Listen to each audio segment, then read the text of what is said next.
Hello guys, tara mag-check tayo dito sa may Bumuso sa Abu Dhabi. Ayan, mga made in Japan daw ang mga products dito. At nag-check nga ako ng mga skincare. Ayan, mga skincare nila, pero wala pa akong natatry. Ayan, check lang, basa-basa lang ng mga mga ingredients or yung mga use niya. Ganyan. Pero meron yata tong branches dyan sa Pinas, guys. Kasi may mga nakikita akong vlogger na nagre-review ng mga products nila. Lalo na yung mga aloe vera gel. Ayun.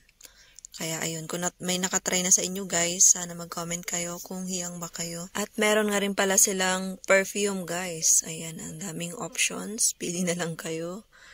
And then, ang nagustuhan ko dito sa Bumuso ay mga makeups. Kasi affordable lang yung mga makeup nila. Ayan yung mga makeup nila. Thank you guys for watching. Please heart, comment, and follow my FB page, Chan Vlogs.